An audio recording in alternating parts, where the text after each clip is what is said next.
Valerie Cincinnati was a New York City cop decorated for catching criminals in the 106th precinct. But now she's a convicted felon herself after plotting to kill her estranged husband, Isaiah Carvalho, and her boyfriend's teenage daughter.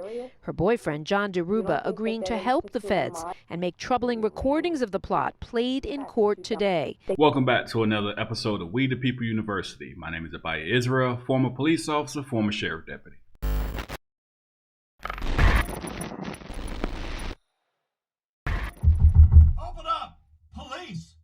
Don't miss your chance to register for my online video course titled Surviving the Police. This course is going to absolutely give you everything that you need to know when you encounter the police.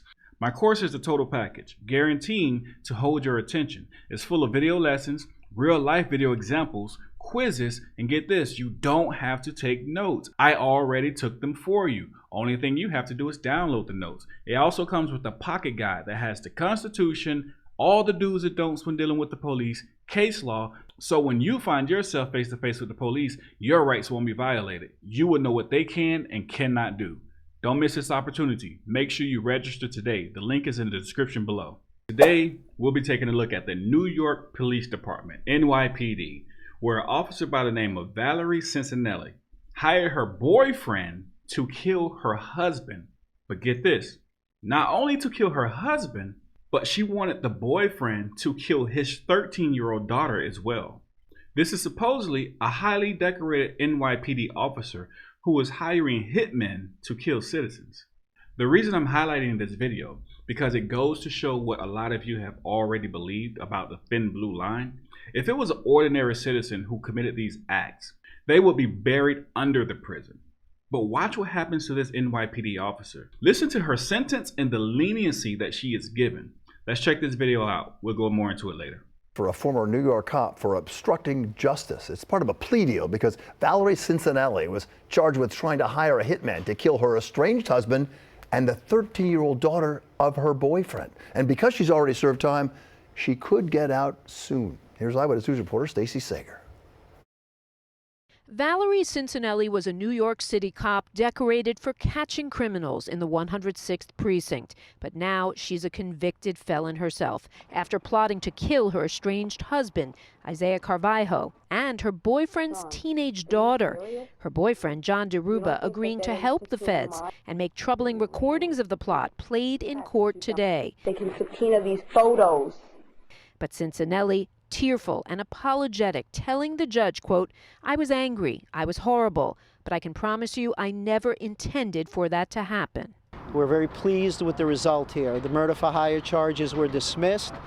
In a plea agreement, Cincinnati only admitted to obstruction of justice. So trying to strike a balance between that and the disturbing details of this case, the judge sentenced her today to 48 months in prison.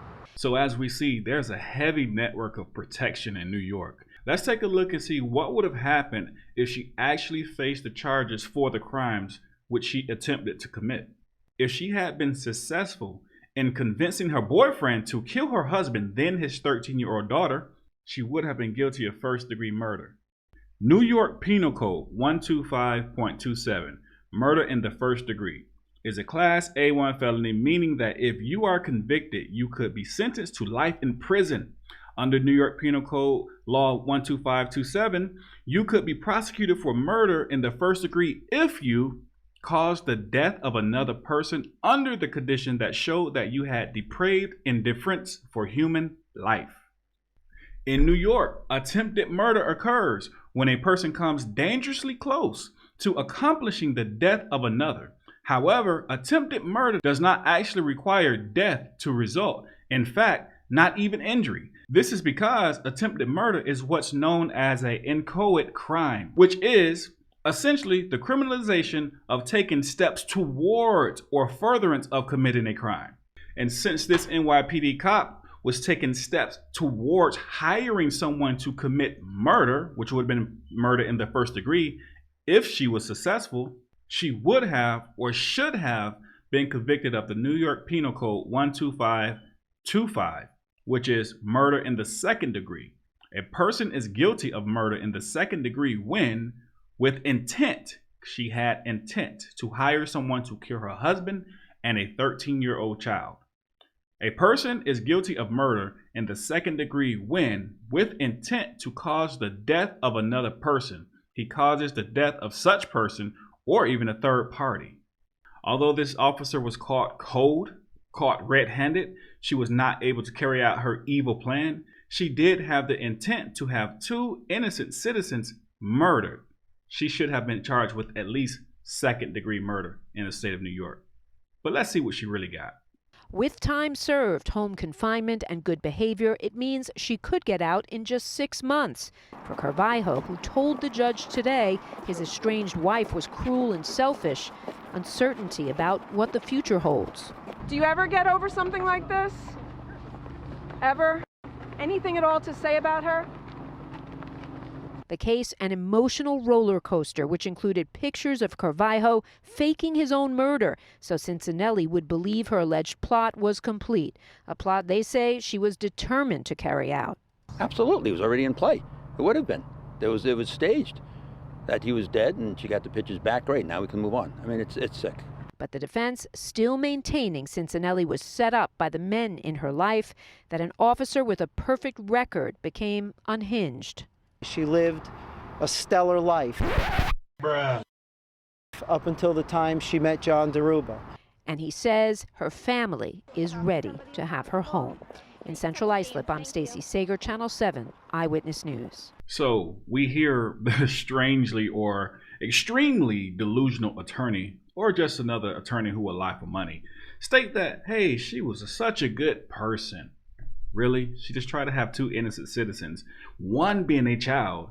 She just tried to have them murdered, but yet you're stating how good of a person she was. It was also stated that her family was ready to have her home. What if she had been successful? What about the family of her ex-husband? What about the family of the little girl who she wanted to have murdered? Would they have gone home? I know this makes everyone angry, everyone who sees something like this, but guess what? It's not just my job or the jobs of YouTubers or auditors to bring awareness to these type of things. It's your job as well. We all have to play our part. Spread the news, spread the word, because this is going to continue. Things like this, they're going to continue until we spread the word and put a stop to it. Don't allow police tyranny to reign supreme. Stand up and speak up. Also, make sure you know your rights. With that being said, We the People University, signing off.